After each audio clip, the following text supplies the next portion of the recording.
Primeiro livro do profeta Samuel. Primeiro livro do profeta Samuel, capítulo 16. Vamos ler do versículo 6 até o 12. Do 6 até o 12.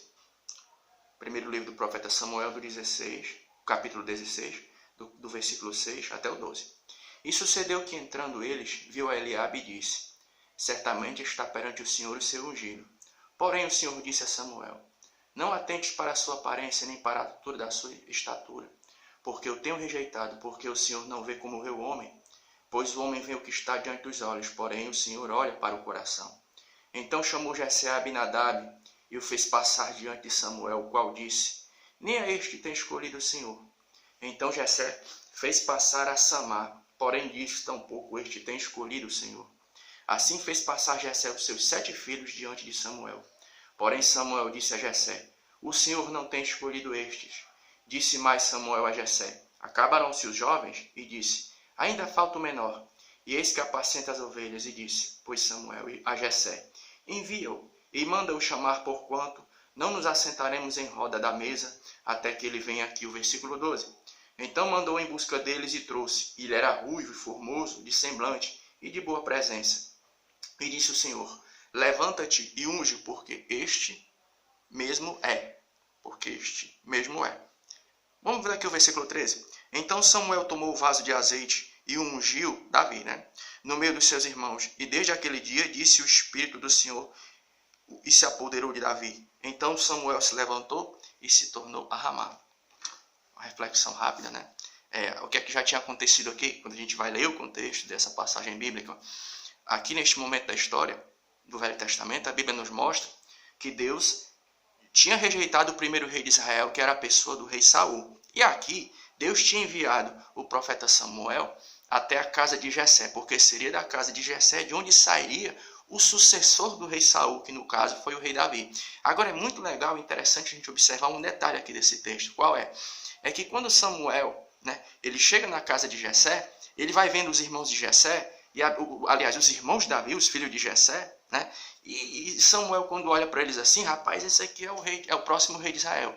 Ele é que é ele é que vai ser o sucessor do rei Saul. Aí a gente observa uma coisa interessante, é que ele vai vendo os irmãos de Davi. E conforme eles vão passando ali, Deus vai falando ao coração de Samuel: não é nenhum destes aqui.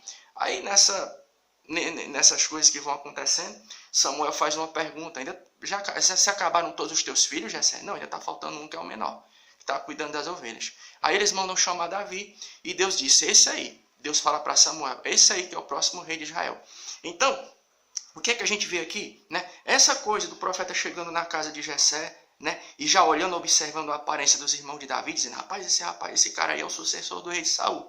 Olha o jeito dele. Mas aí vai ficar uma pergunta: por que será que Samuel, ele quando viu os irmãos de Davi, ele já foi logo achando que ele seria o sucessor do rei Saul? Por exemplo, Eliabe.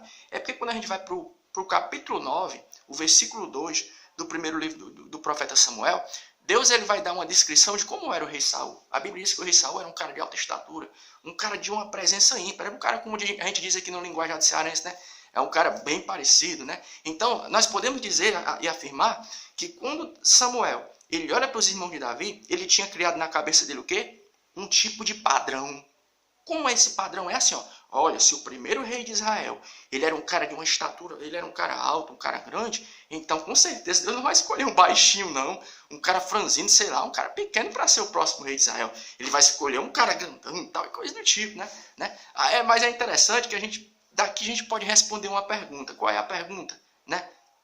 Uma pessoa de vida consagrada pode errar? Pode. A Bíblia diz que o profeta Samuel, que era um homem de Deus de vida consagrada, ia cometer um erro, ia ungir a pessoa errada. Ele só não ungiu a pessoa errada, por quê? Porque Deus falou o coração dele. Não é nenhum desses aí, não. Isso aqui serve de uma reflexão para mim e para a tua vida.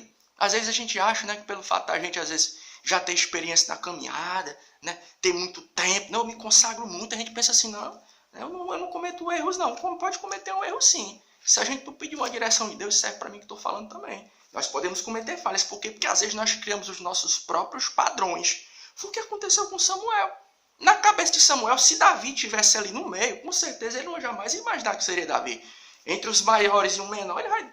Não, isso aí não é não. A Bíblia diz que Samuel, que era um homem de vida consagrada, só não cometeu um erro naquele dia, só não ungiu a pessoa errada porque Deus interveio.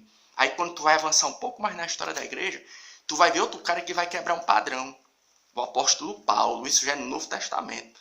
Você vai notar o quê? Que na hora das pessoas chamarem alguém para substituir Judas, Paulo, ele não preencheu os pré-requisitos. Pelo contrário, quando ele se converte no capítulo 9 de Atos dos Apóstolos, a igreja foi duvidando, esse cabra aí, ele é mesmo não. Né? E a gente vai estar vendo essa coisa na Bíblia Sagrada, de um Deus que às vezes faz as coisas de maneira que vem... A Bíblia diz que Deus ele usa os pequenos para confundir os grandes, e usa as coisas loucas para confundir as sábias. Então, por isso que é muito interessante, meu querido e minha querida, nessa tarde serve para aqui também, que estou falando, né? A gente está sempre buscando de Deus aprofundamento na palavra e discernimento, né? Porque olha aqui o que o texto diz. O profeta Samuel, homem de vida consagrada, só não ungiu a pessoa errada porque Deus interveio.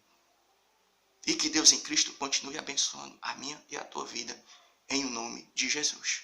Amém.